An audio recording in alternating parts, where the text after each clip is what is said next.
Salut à tous, bienvenue donc sur l'entrepreneur lifestyle, Thierry hashtag Henry, épisode donc numéro 54 où on va parler d'indépendance financière, d'argent, donc toutes nos mauvaises pensées autour de l'argent et les bonnes et celles qu'il faut donc faire pour pouvoir donc réussir financièrement.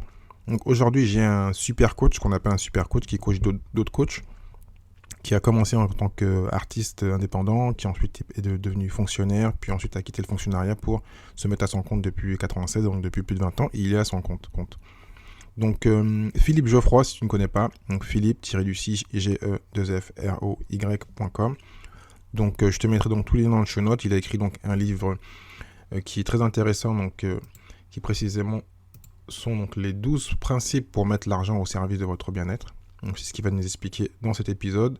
Je te dis tout après avoir remercié les sponsors. Comment l'immobilier locatif et devenir riche grâce à l'immobilier. C'est ce que tu vas apprendre gratuitement ce dimanche dans un webinaire. C'est une formation gratuite, donc viens apprendre à investir dans l'immobilier rentable tout de suite. Voici ce que tu vas apprendre. Donc il y a 4 secrets. Le premier, donc comment trouver une bonne affaire. Le second, les outils à utiliser pour gagner beaucoup de temps sur la recherche donc, du bien. Le troisième, une méthode pour suivre les opportunités. Et la quatrième, le retour d'expérience d'un expert qui a acquis plus de 45 biens en moins de 6 ans. Ce sera donc ce dimanche à 20h heure de Paris. Donc pour réserver ta place maintenant, va sur thierry-du6henry.fr/imo. Je répète, thierry-du6henry.fr/imo. Donc je te dis à dimanche, entrepreneur lifestyle. Donc de retour donc sur l'épisode 54 avec donc Philippe Geoffroy qui est un super coach qui a donc une expérience assez large. Donc on va parler un peu de son parcours, un peu donc des principes de l'argent. On va aussi donc se servir du cadran du cash flow, l'un de mes livres préférés, si c'est pas mon livre préféré, donc de chez Robert Kiyosaki, pour t'expliquer donc comment passer de l'un à l'autre des différents cadrans. Et en plus donc en se servant donc de l'expérience donc de Philippe et de la mienne et d'autres personnes bien sûr. Donc je te dis à tout de suite donc avec Philippe. Salut Philippe, comment tu vas? Eh ben, écoute, très bien, Thierry, je suis très content de ton invitation, hein, donc, pour parler argent. C'est un sujet que j'aime bien, donc voilà. Bah, c'est bien, c'est rare les gens qui disent qu'ils aiment. Enfin, t'as parlé du sujet, t'as pas dit l'argent. Donc, dans tous les cas, si on en parle, c'est que t'as pas de problème avec ça, donc c'est très bien. Tu vas pouvoir donc décomplexer certains qui ont des problèmes avec l'argent et qui, tu le sais comme je le sais, c'est ce qui les bloque dans leur réussite personnelle, surtout Ouais. financière. Donc, je te laisse te présenter. N'hésite pas à aller en large parce que tu es comme moi, tu es dans la deuxième partie de la vie, on va dire. T'as pas comme les petits jeunes qui nous écoutent, donc vous avez la chance d'avoir des gens qui ont un peu vécu, donc ils vont vous dire des bonnes choses. Donc écoutez bien. Oui, alors moi, je suis en fait de la troisième partie de la vie, puisque j'ai plus de 60 ans, tu vois, donc j'ai l'avantage d'avoir un certain recul. Et en fait, moi, j'ai eu trois grandes étapes dans ma carrière professionnelle. Au début, j'étais intermittent du spectacle, en fait, j'étais artiste musicien. Donc voilà, c'était un peu un projet un peu fou de devenir musicien professionnel. Et puis ça s'est pas fait pour différentes raisons. Et ma foi, c'est très bien. Et j'ai pris un virage, pour le coup, à 180 degrés, puisque je suis devenu fonctionnaire. Et donc, j'ai été pendant une douzaine d'années fonctionnaire. Donc, à l'époque, ça s'appelait le ministère des Postes et Télécommunications. Et là, c'était intéressant parce qu'il y avait ce qui me manquait dans le statut d'intermittent du spectacle, c'était de la sécurité. Donc, moi, j'avais besoin de sécurité financière, notamment. Et parce que justement, je viens d'une famille, pour faire simple, je viens d'une famille euh, comment dire, plutôt ouvrière, plutôt modeste, dans laquelle l'argent n'est pas vraiment un ami, si je puis dire. Il n'y avait pas beaucoup d'argent, même s'il y en avait suffisamment. Et puis il y avait tout un tas de discours sur les entrepreneurs, sur les riches, etc. Ce qui fait que j'étais absolument pas câblé, moi, pour devenir entrepreneur indépendant comme je suis aujourd'hui. Donc j'ai fait ce passage par la case fonctionnaire. Et j'en suis sorti parce que grâce à grâce à cette époque de ma carrière, donc j'ai appris le métier que je fais encore aujourd'hui, donc le métier de coach, formateur, conférencier en communication et puis management. Donc j'ai fini ma carrière dans cette administration en étant formateur et consultant interne. Et je me suis vite rendu compte que j'avais trouvé le boulot que j'avais envie de faire, mais que je pourrais absolument pas l'exercer correctement dans cette boîte, quoi. Donc, en fait, j'ai démissionné. Donc ça, c'était assez rare et c'était il y a longtemps. Donc c'était en 1996. Donc ça se faisait pas beaucoup. Et je peux te dire que j'en ai entendu des vertes et des pas mûres sur les peurs que les gens avaient pour moi de quitter quelque chose qui était confortable, un statut confortable, pour aller créer une activité indépendante. Et ben, je l'ai fait. Et donc, je pense que c'est une des meilleures décisions de ma vie. Pour ce fait, il y avait un facteur aussi très très aidant, c'est que ma compagne de l'époque était elle aussi indépendante, était dans ce projet. Donc c'est vrai que j'avais ce soutien familial, enfin j'avais ce soutien de couple. Il n'y avait pas de soutien ni amical ni familial, mais il y avait vraiment un soutien de couple. Et ça, c'est vraiment important pour démarrer. Et puis, ben, depuis 1996, je suis indépendant, donc travailleur indépendant. Je travaille comme coach et superviseur de coach, donc plutôt pour des grosses boîtes. J'appartiens à une communauté de coachs qui s'appelle Trajective, qui fonctionne depuis maintenant une quinzaine d'années sur Paris. Et franchement, j'aime beaucoup ce que je fais. Et puis au fil du temps, ben, je me suis formé. Donc c'est un métier où en fait on a un peu la passion d'apprendre. Donc moi comme les autres.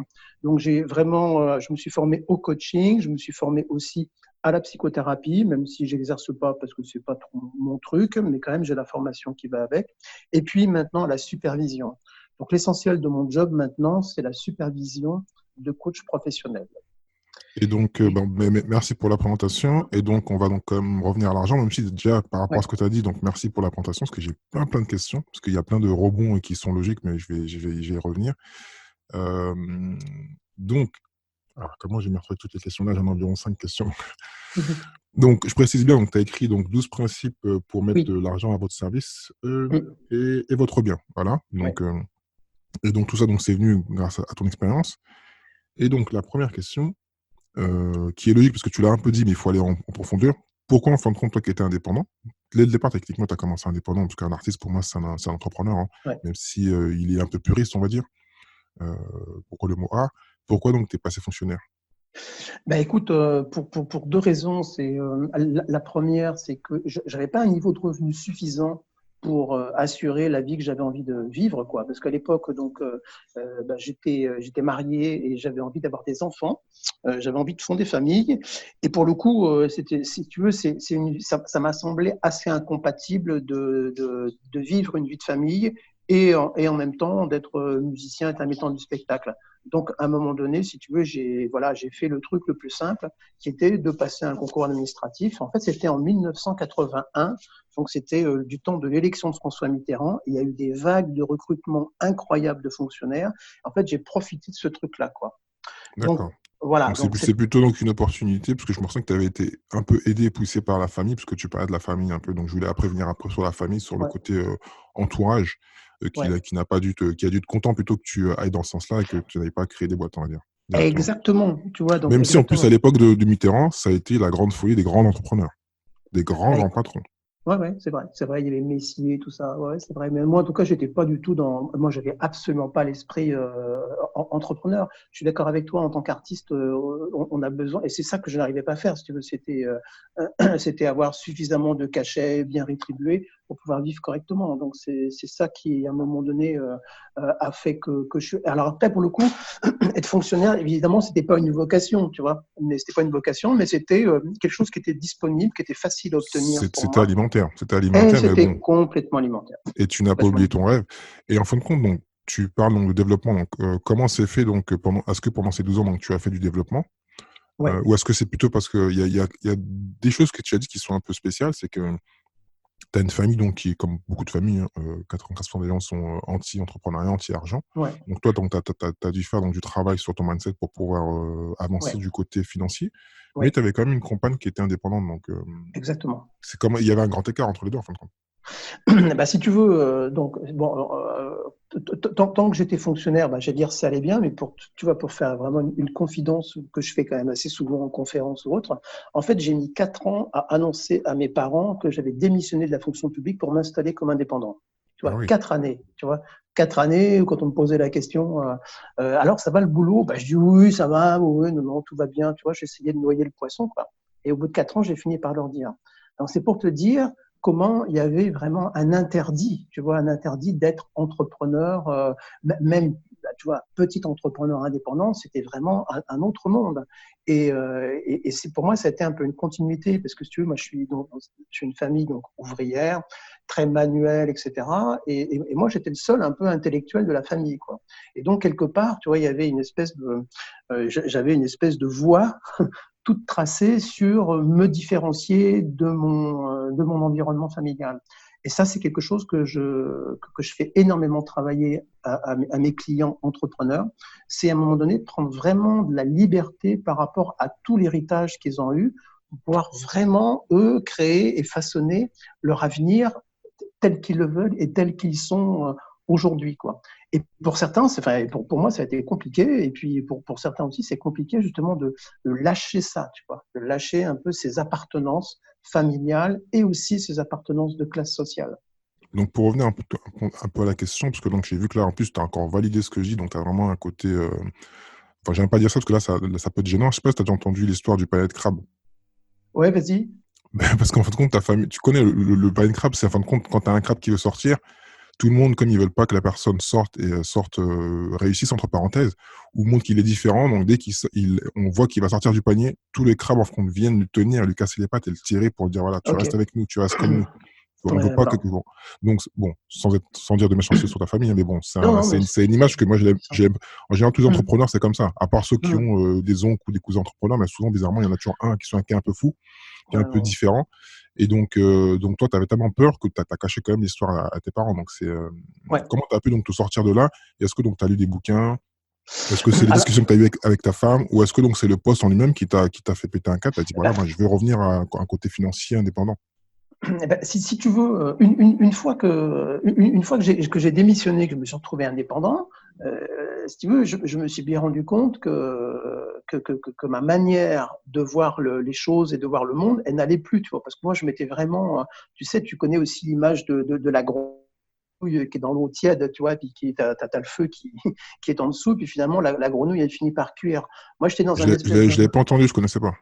Ouais, tu vois, moi j'étais dans un espèce de bain comme ça en étant fonctionnaire, donc si tu veux, les choses marchaient bien. De toute façon, que je bosse ou que je bosse pas, j'avais mon traitement le 20 du mois, etc. Donc c'était super tranquille, quoi. Et quand j'ai démissionné, je me suis trouvé vraiment dans un autre monde, quoi. Donc au début, c'était dur parce que si tu veux, j'étais à côté de mon téléphone et j'attendais que le téléphone sonne et il sonnait pas, tu vois. Donc il a fallu Donc je vraiment. vais encore prendre une pause. Donc, tu as démissionné sans Ouais. projet? Donc, tu as démissionné Bah, sans projet? si j'ai démissionné avec le projet. Si le projet, c'était de continuer à faire le métier que je faisais donc, dans cette administration pour mon propre compte en tant qu'indépendant. Donc, à l'époque, on ne parlait pas de coach, on parlait plutôt de consultant. Donc, il manque une partie. Donc, précise-nous ce que tu faisais en tant que fonctionnaire pour qu'on comprenne que. Alors, donc, si tu veux, en tant que fonctionnaire, j'ai d'abord eu différents postes un peu d'exécution, et puis après, j'ai eu des postes de management. Et après ces postes de management, on m'a proposé de devenir formateur, consultant dans un gros centre de formation. Donc, si tu veux, D'accord. j'ai appris dans cette administration le boulot, du moins les bases du boulot que je fais encore aujourd'hui. C'est ce qui fait que derrière, en fait, c'est très simplement l'idée, c'est que c'est que je suis allé en formation dans des instituts privés et j'ai rencontré des consultants privés qui m'ont dit, mais qu'est-ce que tu fous dans cette boîte? Tu peux travailler à ton propre compte, gagner 3 fois plus d'argent en bossant 2 fois moins. Ah, Et on était merci. en Donc quoi? là, tu nous éclaires bien. Donc, c'est-à-dire qu'en fin Ouais, de compte, voilà, je cherchais un peu comment t'es passé de le l'un à l'autre. déclic. Donc voilà, c'est bien un réseau d'entrepreneurs parce que tu les as rencontrés Exactement. voilà, qui t'ont indirectement remis, voilà, t'as la Mm. famille qui te dit des choses et t'as les gens qui sont autour de toi. Tu dis, mais pourquoi moi je peux le faire? Je suis un humain, je sais le faire, j'ai des compétences, j'ai Exactement. envie. D'accord, ok. Exactement. Ouais, c'est ça. C'est vrai que c'est important de qui c'est ça, puis de me rendre compte que bah, à l'extérieur, il y avait aussi une autre vie. Parce que si tu veux, quand tu es fonctionnaire, tu vis dans un monde extrêmement fermé, en fait, hein, extrêmement fermé. Et puis, on te fait croire que que le monde hors fonction publique, il est dangereux, tu vois.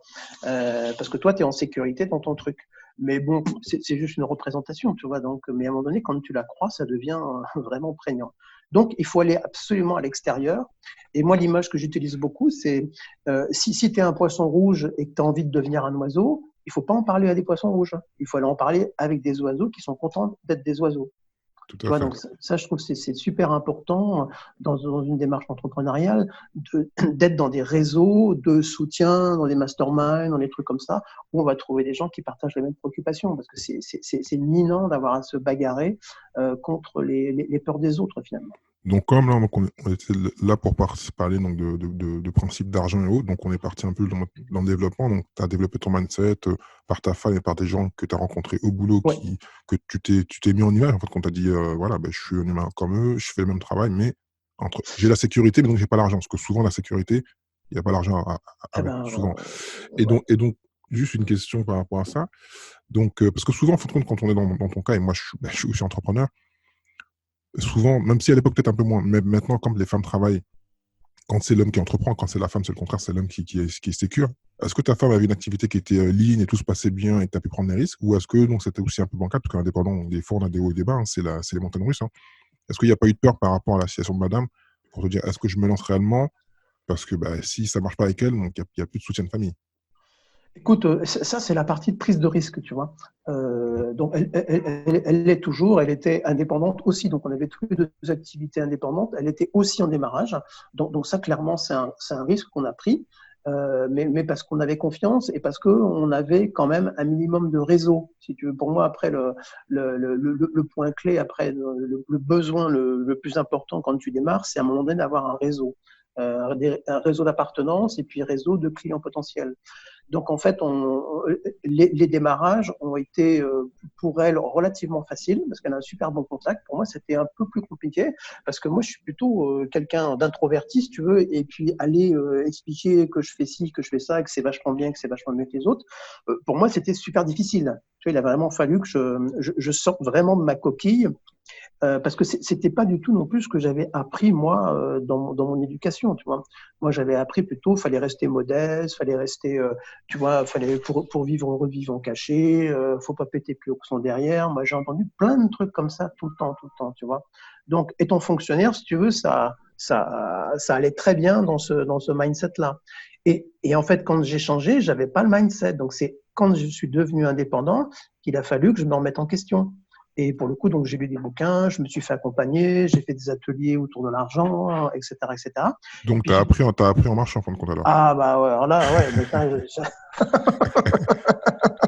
ah ouais, tu l'as dit, ouais, c'est exactement ça. Ouais, j'apprends encore en marchant, ouais, c'est sûr. Et donc, c'est vrai qu'avant, quand on s'est rencontrés, quand on a discuté, on a parlé, en fait, quand on a les mêmes références. Moi, l'un de mes livres préférés de Robert Kiyosaki, qui est une des Ouais, références quand on parle d'argent, c'est le cash flow cadran. Donc, tu étais dans le I, et tu étais vraiment dans le gros I, ce qu'on appelle exactement. employé, donc salarié, Voilà. on va dire. Ouais, Donc, ça va, ceux ouais. qui ne connaissent pas le cash flow cadran, c'est un cadran, en fin de compte, c'est deux flèches dans les deux sens. Il y a un côté, donc, du côté, si je ne me trompe pas, donc, côté droit, du côté droit, donc, il y a le E pour employé. En bas, donc, il y a indépendant, c'est Indépendance, self-employé. ouais, Du côté gauche en haut, donc c'est business owner, donc propriétaire d'un voilà. business, avec des employés, parce que donc les employés vont travailler pour la société, donc pour toi indirectement. Et en bas, la grande richesse, c'est investisseur. Investisseur, Voilà, voilà. comme ça au moins ça sera fait, ou l'immobilier, enfin voilà. Et donc toi, donc tu es passé donc du I au S. Donc parle-nous un peu donc de ton chemin de S et comment tu fais travailler ton argent pour toi, parce que pour aller plus dans le côté financier. Ouais, alors bah, si tu veux,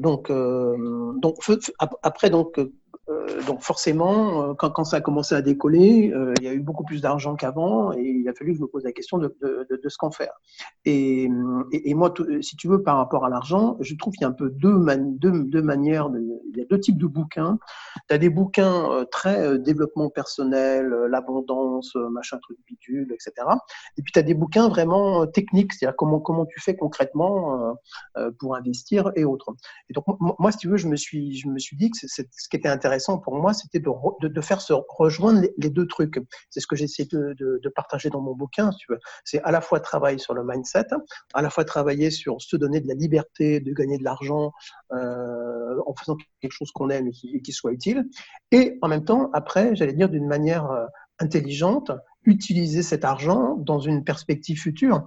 Parce que c'est clair que, donc, moi, si tu veux, j'ai jamais vraiment cru, enfin, j'ai tout de suite compris qu'il fallait pas trop que je compte sur ma retraite ou sur des choses comme ça pour assurer mon avenir, tu vois. On est deux. Donc, là, Et moi ça c'est depuis l'adolescence. Hein. Pourtant, voilà, voilà, j'ai jamais cru. voilà, et donc on a 20 ans d'écart tous les deux, donc tu vois. Non, mais comme quoi, c'est un point commun avec beaucoup d'entrepreneurs, ne pas attendre que Ah l'État ouais, voilà, te donne une ah oui, cuillère. c'est Et ça. surtout C'est que, ça. moi, je le dis souvent, la retraite n'existait pas il y a 65 ans. Donc, Ben non, pourquoi ça irait dans le sens. exactement. Et c'est comme le CDI n'existait pas il y a 70 ans, je crois. Donc, il y a plein de choses qui Exactement. évoluent. Et comme on a un monde qui va très vite, il y a plein de choses qui vont Exactement. changer et qui vont péter. Exactement. Pourtant, actuellement, ça pète, mais je crois que ça va être pire après. Mais bon, parenthèse. C'est une parenthèse, mais quand je vois des déclarations de personnes qui disent oui, mais il faut se préoccuper maintenant de sa retraite dans 40 ans, enfin, pour moi, il faut être complètement. Enfin, si tu veux, le monde n'est plus comme ça. Le monde, c'est l'impermanence. Et donc, comme tu dis, tu as l'impermanence qui est partout, et en plus, tu as l'accélération. Donc, à un moment donné, enfin, tu veux, c'est ça, moi, qui m'a décidé à un moment donné, c'est me dire, OK. Et puis après, il y a cette réflexion, tu vois, euh, comment dire, il y a cette réflexion autour de l'argent et du temps. Donc moi, j'ai toujours entendu chez moi, le temps, c'est de l'argent. Donc ça veut dire il faut travailler, travailler, travailler. Et à un moment donné, j'ai basculé le truc et j'ai vraiment compris que l'argent, c'était du temps, quoi. Et que finalement, la ressource qui est la plus précieuse pour moi, en tout cas aujourd'hui, c'est le temps. Et en fait, qu'est-ce qui me permet aujourd'hui d'être 100% libre du temps que j'ai? C'est l'argent.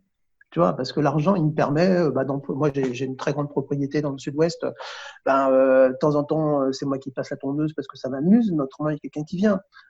C'est pareil, tu vois, le fait d'avoir de l'argent, d'être très à l'aise financièrement, ça permet de faire bosser d'autres personnes pour soi, donc ça crée aussi de la valeur pour eux, et ça me permet, moi, de vraiment être là où je suis meilleur, quoi. Et autant je me trouve plutôt bon quand je supervise des coachs, autant tonton de ma pelouse, je suis pas terrible. Il y a un gars qui vient chez moi, il fait ça 10 fois mieux que moi, tu vois, Ouais, et donc il est content. pour expliquer ce que tu dis, pour que les gens comprennent, même si on l'a déjà dit sur le podcast, donc tu utilises ton temps à bon escient et donc tu fais pas ta compta, tu fais pas ton ménage, enfin tu délègues au maximum Je de gens pour délègue. toi faire Exactement. pour te Ouais, concentrer sur ton sweet spot, comme on dit, exactement. ce qui est là où tu es le meilleur. Là où j'ai de la valeur ajoutée et là où j'ai du plaisir, tu vois, c'est les deux trucs, quoi. C'est plaisir, aimer faire les choses et bien faire les choses. Tu vois, moi, je me Pour pose. imaginer différemment, mais parce que Ouais, j'aime bien, je sais pas pourquoi j'ai pensé à ça, c'est comme un grand joueur, on a un grand joueur qui s'appelle Mbappé en France, on a même plein d'autres joueurs, mais voilà, il est en attaque, pourquoi tu le mets en défense? Il va défendre un petit peu, exactement. mais tu vas pas le mettre en tant que numéro 2. Ben voilà, c'est ça. Ben, En tant voilà. qu'entrepreneur, il faut apprendre, parce que là, tu es parti de E à S, et S, donc c'est Ouais, self-employé, mais souvent, self-employé, si tu n'as pas mis d'argent à travailler pour toi, donc, ben, tu es redépendant en fin voilà, de compte de tes clients. Et voilà, donc là, tu as commencé à comprendre qu'il fallait donc déléguer un maximum exactement. et à scaler. Donc, comment tu as fait donc, le business marche mieux, tu as un réseau, Ouais, on a bien compris que le réseau est important. ouais. Et donc, tu commences à faire beaucoup de chiffres. Est-ce que donc, comment tu l'as réinvesti, toi? Alors, bah, écoute, j'ai fait au début, si tu veux, j'avais pas vraiment de notion d'intelligence financière, donc j'ai fait le truc hyper basique, c'est que j'ai d'abord acheté ma résidence principale, tu vois, Comme tout le monde, oui. comme tout le monde, donc voilà. Et puis après, bah, comme il y avait des surplus, bah, j'ai commencé à faire des trucs de base, tu sais, des assurances vie, des machins comme ça, etc. Et puis au fil de l'eau, ça s'est développé. Et après, après j'ai eu une période où j'ai cherché un peu dans les investissements, donc j'ai fait des investissements financiers, des défiscalisations, des choses comme ça. Et puis j'avais aussi de l'autre côté des investissements boursiers. Donc j'ai eu une période, je fais plus maintenant d'investissement financier parce que ça m'intéresse pas plus que ça. Je préfère, enfin j'investis plutôt dans l'économie réelle que dans l'économie un peu spéculative. Et donc au fil de l'eau, j'ai appris, si tu veux, tu vois, j'ai appris. Ça, je crois que c'est Warren Buffett qui dit ça. Il dit surtout n'investissez jamais dans un truc que vous ne comprenez pas. Tout à Donc fait. j'ai passé du temps à apprendre c'est quoi un investissement immobilier, comment choisir un bien, etc., etc., etc., quoi. Et puis pareil sur le financier, etc. Donc, et j'ai toujours aussi été j'ai toujours fait la différence entre investir et spéculer. Donc, investir donc plutôt sur du long terme avec une idée de produire à terme du revenu et puis de sécuriser un capital. Et puis spéculer qui est faire des coups, quoi. Hein, tu vois, faire des coups sur des temps courts pour Faire des faire coups, des. donc aussi veut dire indirectement prendre des gros risques. Donc des fois, on peut faire Voilà, c'est des ça. grosses culbutes, mais bon, le Voilà. but, c'est pas de perdre son argent. Voilà, donc j'ai fait un peu de spéculation, je sais pas, sur du vin ou des trucs comme ça, mais si tu veux, je sais pas, c'est moins de 5% de mon patrimoine, tu vois, c'est parce que ça m'amuse. Mais en tout cas, et je le fais maintenant que les choses tournent et sont pérennes, tu vois. Donc maintenant, je m'autorise, tu vois, à faire des trucs ou à faire un peu de crowdfunding sur des projets de boîtes, de trucs comme ça, tu vois, de faire un peu de financement participatif, etc. Tout en sachant que, bon, voilà, ça me fait plaisir et en plus, ça contribue à aider des gens à démarrer. Donc ça, j'aime bien cette idée-là. En plus, tu le fais sur un truc que tu connais parce que c'est l'entrepreneuriat. Donc, Voilà, voilà. voilà. Voilà. Mais après, donc, moi, si tu veux, en termes d'entrepreneur, moi, je n'ai, par rapport au cadran du cash flow, je suis jamais passé dans la case chef d'entreprise, tu vois, business owner. Je suis jamais passé dans cette Ben, case-là. tu t'es pas obligé parce qu'après, même un employé, souvent, moi, je le dis, un employé peut passer donc d'employé à investisseur. C'est-à-dire que Exactement. si tu es même fonctionnaire, parce que là, nous, heureusement, Exactement. on est respectueux. Moi, à une époque, je me moquais un peu, mais après, j'ai compris que chacun est différent, donc faut pas juger les Ouais. gens. Et donc, tu peux être resté employé toute ta vie, mais prendre. Moi, j'aime bien c'est ce qu'on appelle un grand entrepreneur, même ce qu'on appelle monnaie moustache, ou d'autres qui sont ce qu'on appelle des ultra investisseurs, qui font tout pour bien gagner leur vie en tant que salarié et qui investissent 50 ou 100% de leurs revenus. Imaginons que tu gagnes 3 000 euros et que tu mets tous les mois 2 000 euros de côté. Il Bah faut être ouais. très fort, donc il faut remettre un peu, faut être un peu frugal, on va dire, hein. Hum, Et donc, en fin d'année, tu auras 24 000 euros, mais si les 24 000 euros, tu les réinvestis hum, dans un apport ou dans des biens, du Airbnb ou je ne sais pas quoi en finance, hum. sur 10 ans, tu auras peut-être un capital de 500 000 ou même 600 000, 700 000. Ah ben, en fin de compte, tu es un indépendant et tu es même un business owner. Mais tu es un business owner parce que tu détiens des actifs qui travaillent pour toi. Donc, ça va la même chose. Exactement. Exactement. Je suis complètement d'accord avec toi. Et en tout cas, pour Donc moi, toi c'est la actuellement, proportion. donc toi, tu as évité la case B, mais souvent, en fin de compte, beaucoup Ouais, de self-employés, en fait, qu'on est indépendants, l'évitent parce que soit il faut grandir avec une équipe, mais des fois, c'est pas une ouais, obligation. Il y en a c'est qui ça. n'ont pas le feeling qu'on peut envie, parce que toi, tu es plutôt Voilà, consultant, donc tu es plutôt par rapport à ta voilà, personne. Mais voilà. donc, tu peux le faire en tant qu'investisseur. Donc, tu as investi. Exactement. Exactement. Actuellement, est-ce que tu pourrais te dire que tu vas arrêter de travailler et vivre de tes investissements? Bah, donc officiellement aujourd'hui, je suis même en retraite puisque j'ai l'âge, donc je perçois une retraite. Donc entre mes retraites et mes investissements, si tu veux, il y a une programmation qui a été faite. Donc j'ai pas encore tous les dividendes. Donc je vais avoir l'ensemble des dividendes de mes investissements. C'est programmé pour 2021. Mais oui, bien sûr, c'est programmé pour que avec une retraite très minime, je puisse avoir un train de vie très très cool, quoi. Et puis en plus, bah, maintenant je suis propriétaire de plusieurs biens immobiliers, j'ai zéro endettement, etc. Donc tu vois, la situation est très confortable. Tu as combien de biens immobiliers actuellement? Donc j'ai une résidence principale, j'ai 3 biens en location. Voilà, Mhm. voilà, 3 biens en location. D'accord. Et donc, Après, il y a après, un peu donc de bourse, tu m'as dit? alors j'ai aussi de l'immobilier en club deal ou en SCPI, tu vois, en support. D'accord. Dans ce type de support. Et après, et en financier, il me reste un ou deux contrats assurance vie dont j'attends qu'ils soient arrivés à terme pour ne pas me faire trop pénaliser en termes de fiscalité, pour faire autre chose. Je ne sais pas trop ce que je vais faire encore avec ça. Dans tous les cas, J'ai, ouais, tu vas les réinvestir, tu vas pas acheter une grosse Porsche. non, non, non, non, non. Alors ça, tu vois, voilà, ça me connecte. Tout à l'heure, ça m'a connecté aussi. Donc c'est clair que moi, j'ai un principe, et ça pour le coup, c'est, tu vois, dans mon héritage familial, j'ai envie d'honorer cet héritage-là. Donc si tu veux, j'ai pris des bonnes habitudes, c'est-à-dire j'ai pris des bonnes habitudes de bien vivre, même si j'ai pas forcément beaucoup d'argent. Et j'ai toujours eu comme principe de dire, vivons joyeusement en dessous de nos moyens. Donc j'ai toujours été aussi attentif à la manière dont je dépensais mon argent. Donc je suis vraiment vigilant parce qu'en plus on est quand même dans une société d'hyperconsommation et il y a vraiment une confusion souvent. Les gens font souvent la confusion. Ils croient que pour s'enrichir, il faut gagner plus d'argent. Mais en fait, c'est pas exactement ça. Si tu veux t'enrichir, il faut que ton delta entre ce que tu gagnes et ce que tu dépenses augmente. Et j'ai accompagné pas mal de gens sur l'aspect financier et notamment des gens qui se retrouvaient suite à des promotions ou autres gagner beaucoup plus d'argent, mais qui, par le mécanisme de l'intégration hédoniste, se trouvaient finalement avoir un niveau de vie qui augmentait encore plus vite que le revenu. Donc plus ils gagnaient de l'argent et plus ils se retrouvaient dans la rat race. Ouais, Moi, j'ai toujours... parce qu'il dépensait trop, et c'est ce que je disais un peu tout à l'heure. C'est-à-dire qu'il faut Exactement. apprendre à être frugal et à mettre À de côté. maîtriser. Après, oui, Exactement. ça dépend de sa stratégie. Si on est un vrai entrepreneur et qu'on sait créer des business et qu'on fait travailler les gens pour nous, on peut avoir des fois une folie donc dépenser. Mais bon, si le business baisse, eh ben, automatiquement, bah, il faut baisser son. Et certains, en fin de compte, oublient donc de baisser leur niveau parce qu'ils disent, comme ils ont gagné un moment, ils vont toujours gagner. Et même Hum, moi, ça m'est arrivé en tant qu'employé, hum, où je gagnais très bien en tant que commercial, j'étais le meilleur commercial. hum. j'ai eu un train de vie qui a augmenté. Et quand tout a commencé à baisser, j'ai eu du mal à baisser parce que j'avais de Bah l'habitude. ouais. Donc après, faut faire attention et être frugal. C'est vrai que c'est une très bonne stratégie, Mm. on va dire. Donc toi, c'est comme ça, en fin de compte, si j'ai bien compris, que tu as pu acheter des actifs Bah sans... oui. voilà.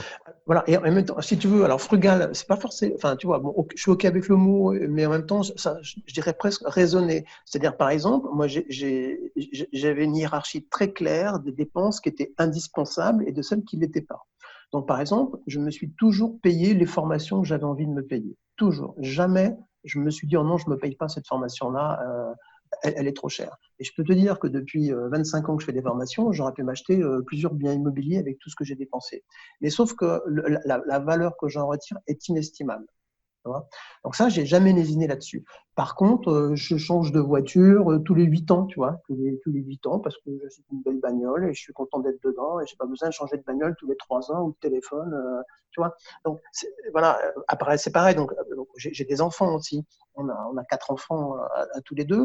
Donc c'est vrai que bah, les enfants, c'était quelque chose d'important. Donc on s'est jamais privé de partir en vacances parce qu'il n'y avait pas d'argent. Tu vois, il y a vraiment cette idée, à un moment donné, d'être au clair. Et pour moi, c'est aussi ce que je développe dans mon bouquin sur la première partie. Ce qui est vraiment super, ce qui fait vraiment la différence, c'est d'avoir une vision claire de là où tu veux aller. Tu as une vision claire de là où tu veux aller et tu as une vision claire de ton lifestyle, de ton style de vie, de qu'est-ce qui est important pour toi dans ta vie, quoi. Parce qu'il y a tellement de trucs qu'on fait un peu par automatisme, qu'on fait parce que les autres le font, etc., etc. Moi, j'ai plus la télé depuis 15 ans, par exemple. Tu vois. Donc, On est, c'est on, on fou. est, on est deux.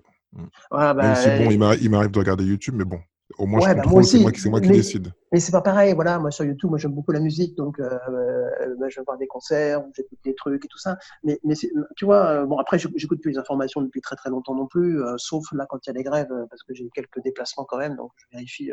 Et tu vois, il y a vraiment aussi là-dedans à pouvoir aussi te comment dire, créer. Enfin, tu vois, moi je crois vraiment qu'on est créateur de notre vie. Et donc, ce qui est important pour être créateur de notre vie, c'est qu'est-ce qui nous alimente. Alors, je suis vigilant à ce que je mange aussi, parce que c'est la première de nourriture, mais je suis aussi vachement vigilant aux informations qui me nourrissent, tu vois, et de où je vais chercher les informations. Oui, donc on en revient toujours au mindset et à ne pas se faire Exactement. influencer, à dépenser son argent bêtement parce qu'il faut ressembler, il faut avoir la dernière montre, le Voilà. dernier téléphone. Et donc, est-ce que donc toi, tu fais des plans? Parce que tu disais donc que tu planifies un peu. Est-ce que donc tu le fais avec madame? Vous regardez à deux avec votre femme? Ou est-ce que donc toi, tu fais des plans, tu dis, bah, dans 5 ans, je vais avoir 10 biens, dans 5 ans, je vais investir sur ce type de tracker, je vais faire ci, je vais faire ça. Est-ce que tu planifies et tu regardes souvent ce que tu fais?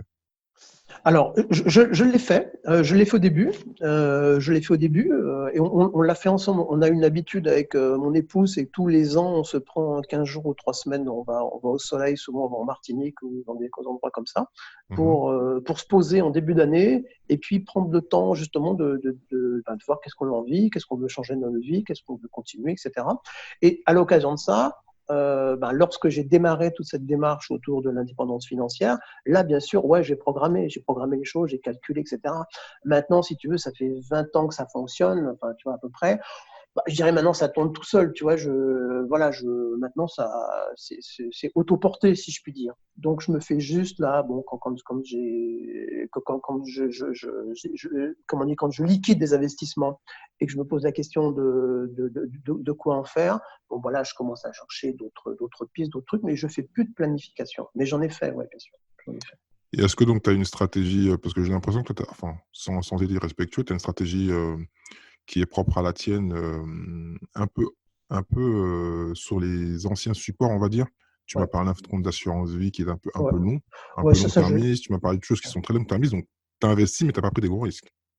Je J'ai. te parle pas de spéculer, Ouais. hein, je te parle de prendre parce que, par exemple, moi qui suis dans l'investissement et qui fait 10 ans d'immobilier, pour moi, investir, c'est. Et souvent, quand on me dit oui, j'achète un appartement, oui, je dis ouais, c'est bien, mais pourquoi tu n'achètes pas directement un immeuble? Parce que je sais que c'est quasiment la même chose. Ouais. Non, moi j'ai fait, enfin voilà, non, oui, oui, non, moi j'ai pas, enfin si tu veux, j'ai fait des choses plutôt pas à pas, quoi, tu vois, progressivement. Donc j'ai pas à un moment donné mis un gros paquet, y compris un gros paquet d'endettement, etc. Donc j'ai une démarche. Alors, après j'ai pris des bouillons, hein, même sur de l'immobilier, tu vois, et Ah j'ai eu ben des parle-nous super de tout ça, réussites. Et il faut qu'on puis, sache. N'oublie pas que c'est comme ça qu'on apprend, parce qu'on ouais, part souvent ouais, du bah positif, mais il faut nous parler un peu exactement. Même si Ouais, ouais. j'ai compris pareil que comme dans l'entrepreneuriat, tu as fait aussi des tâtonnements en investissement, tu as tenté Ah un peu bah ouais. plusieurs choses. Ouais. Donc, ben, parle-nous un peu de ça pour qu'on puisse aider donc, les personnes qui actuellement se cherchent à voir si elles veulent faire plus de la finance, de la spéculation, de Ouais. l'investissement classique. Ben, si tu veux, au début, j'étais pas très confiant en moi, donc en fait, je suis allé voir un conseiller en gestion de patrimoine. Donc Ouh là là, l'erreur.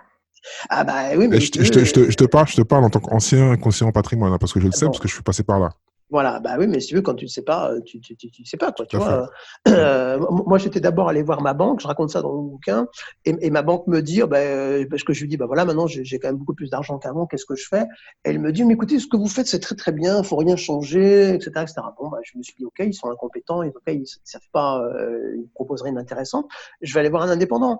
Et donc, avec cet indépendant, on a fait pas mal de trucs, on a fait 2 défiscalisations, des assurances vie, on a fait machin truc bidule.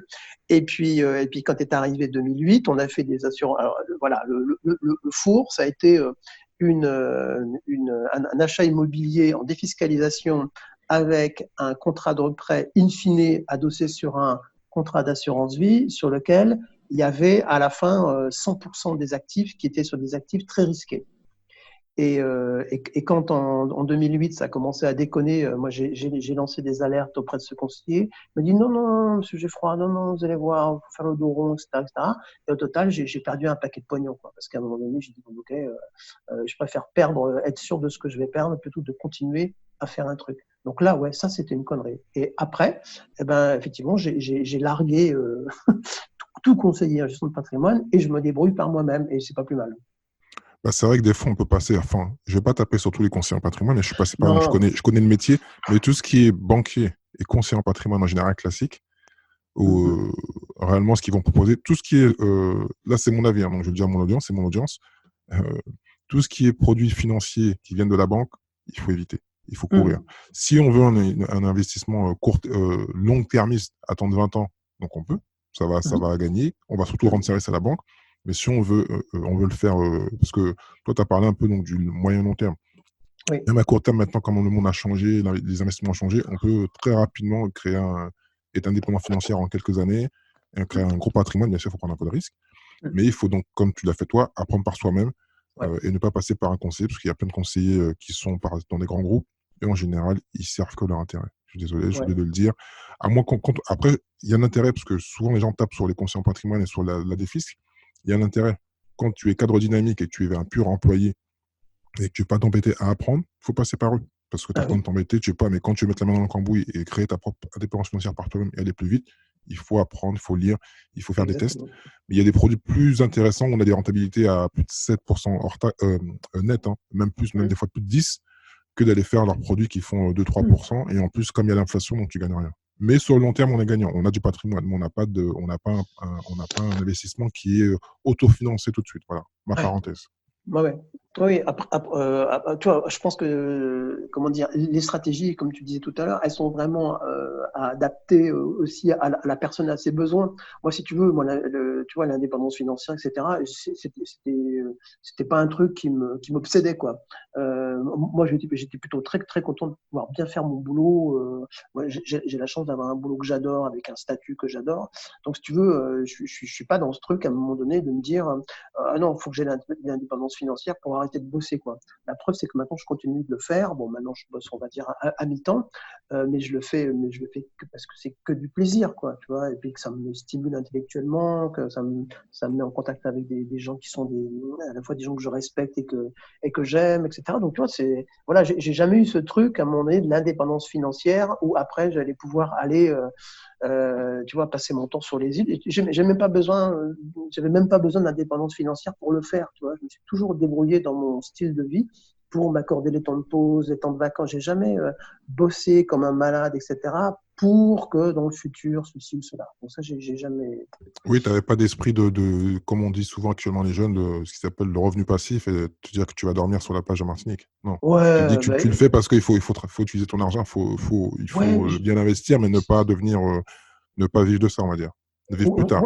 ouais, voilà. Et puis, exactement. Voilà. Et donc, moi, ce qui m'intéresse, si tu veux, enfin, tu vois, pour moi, c'est un vrai deal entre l'ici et maintenant et puis la gratification différée du futur. Tu vois, donc, c'est-à-dire que souffrir maintenant pour une gratification différée relativement hypothétique, parce que tu sais jamais ce qui peut t'arriver, moi, j'ai jamais été là-dedans. Donc, moi, j'ai cherché à tenir les deux, tu vois. J'ai cherché à tenir les deux, d'une vie riche et d'une vie de riche, le plus possible, et en même temps de sécuriser de sécuriser les trucs pour que quand à un moment donné les revenus de mon travail vont baisser, eh ben j'ai pratiquement pas de baisse de revenus au global, quoi, tu vois.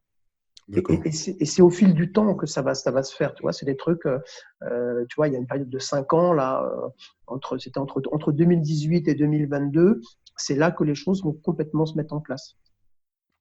D'accord. Et donc, est-ce que tu as mis en place, parce que souvent, ce qu'on dit dans ce type d'investissement, après, bon, il y a plein de façons d'investir, mais en France, surtout qu'on est un peu taxé. Est-ce que donc tu t'as aussi fait des calculs par rapport à la taxation et à tous ces systèmes-là? Bah oui, oui, oui, oui. Et oui, mais si tu veux, tu vois, donc j'ai aussi un appart à Bordeaux, là, je suis à Bordeaux. Euh, il y a pas mal de gens qui sont SDF, qui sont dans la rue, quoi, qui font la manche, quoi. Et c'est vrai que ça me fait mal au cœur. Et en même temps, bon, des fois je donne, quoi. Et puis des fois, si tu veux, je vois ma feuille d'imposition qui arrive, je vois les taux de prélèvements sociaux sur les investissements immobiliers et autres. Je me dis merde, je donne déjà beaucoup, tu vois, les impôts, c'est des contributions. Enfin, je contribue. Je suis assujetti à la TVA, tu vois, donc chaque année, c'est des dizaines de milliers d'euros, tu vois, que je restitue à la collectivité. Donc stop, quoi, voilà. Donc oui, bien sûr, mais dans les limites, si tu veux, je suis pas dans les paradis fiscaux. J'ai un patrimoine très confortable. J'ai pas un niveau de patrimoine où je peux, tu vois, aller dans les paradis fiscaux, des choses comme ça. Non, je parlais pas de ça en fin Ouais, de compte, hein. Je me suis ouais, dit: «Mais où est-ce qu'il va?» Non, c'est parce ouais. que comme on sait, après c'est la base, hein, après il y en a qui le prennent mal, mais si on peut éviter de payer moins de taxes, donc est-ce que Ah tu oui, t'es protégé par une structure spécifique? Est-ce que donc tu essayes donc de faire d'autres investissements? Parce que souvent, pour ne pas payer, il faut ouais, réinvestir une partie exactement. des revenus pour ne Ouais, pas être taxé et juste prendre ce qu'on a besoin pour vivre, hein. Parce que si on le ouais, laisse comme ça, l'État ouais. prend le maximum, donc c'est pour ça. Si le système classique pour un, comment dire, pour un indépendant, c'est d'acheter son immobilier professionnel via une SCI. Ça, j'ai fait ça. D'accord, Euh, OK. Tu vois. Voilà, ça c'était le montage global parce que ça, c'est quand même intéressant. Tu fais payer ton patrimoine personnel par ta boîte, donc ça te fait baisser les charges, etc. Et ça, c'est un bien qui a été vendu. Donc, si tu veux, maintenant, il faut bien voir que, si tu veux, tu vois, dans une stratégie d'investissement, tu as la phase de constitution du capital, qui peut être assez longue, et puis après, tu as la phase comment dire, comment dire, de retrait des revenus, tu vois, voilà. Donc moi maintenant je suis dans cette phase-là.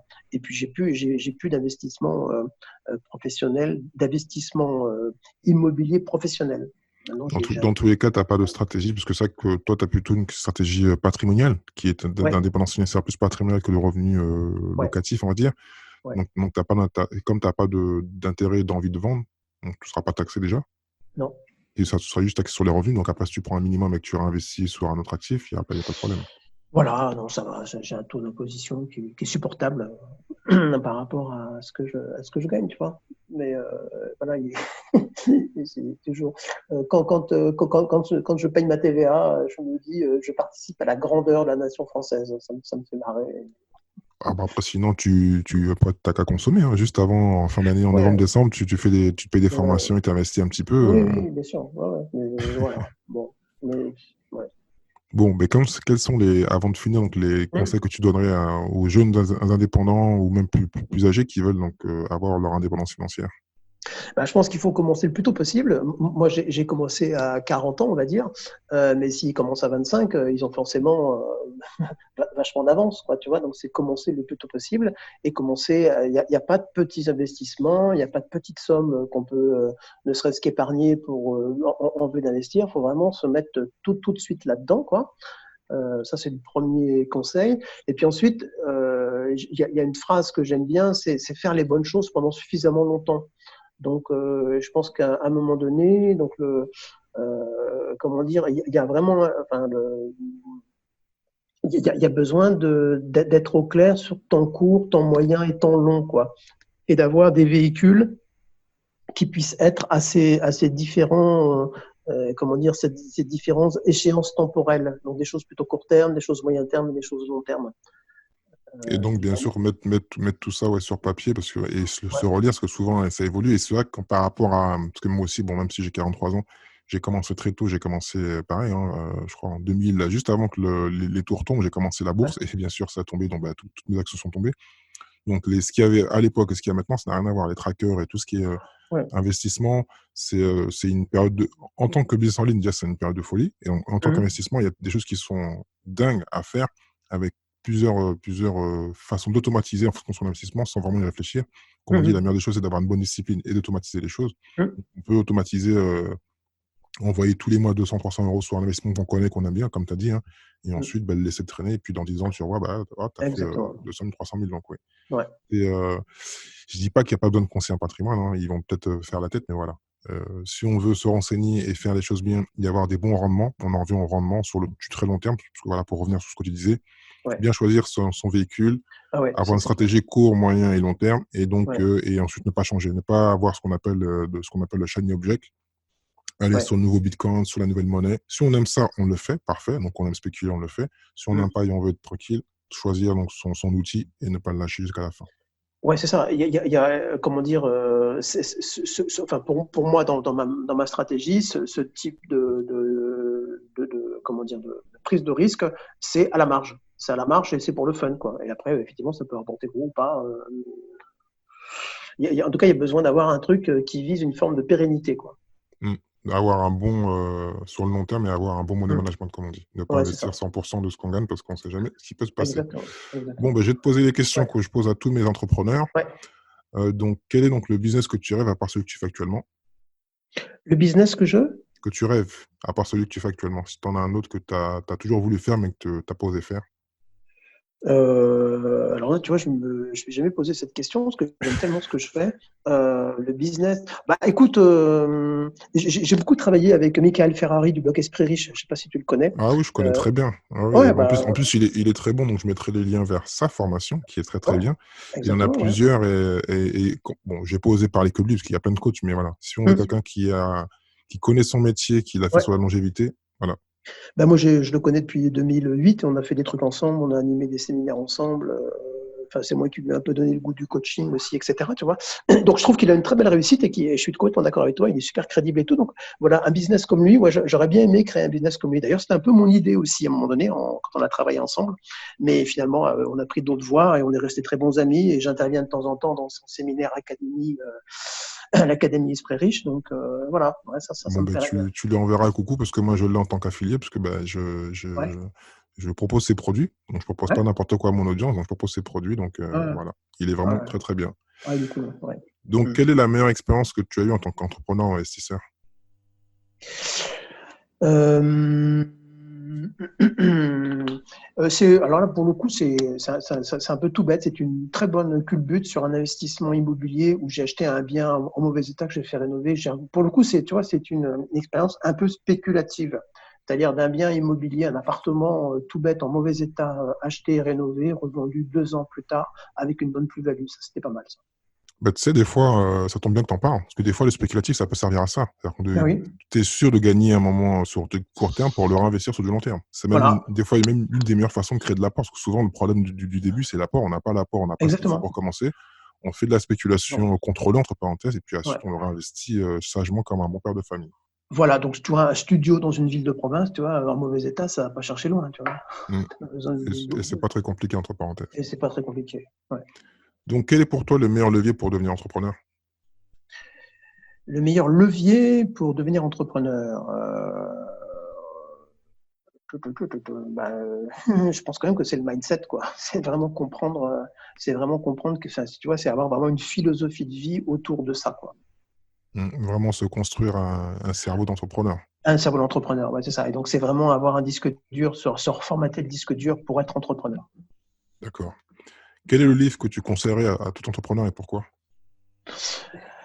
Alors, bah, j'aime bien Kiyosaki, donc c'est clair que le cadran du cash flow, pour moi, c'est un bouquin qui est quand même majeur, quoi. Parce que justement, il permet de balayer ces 4 cadrans de salariés, indépendants, chefs d'entreprise et investisseurs. Donc, si tu veux, je pense que moi, j'ai mon bon vieux sens paysan, si je puis dire, de ne pas mettre tous mes œufs dans le même panier. Donc, je pense que c'est toujours intéressant de pouvoir diversifier les choses et de comprendre comment ça fonctionne.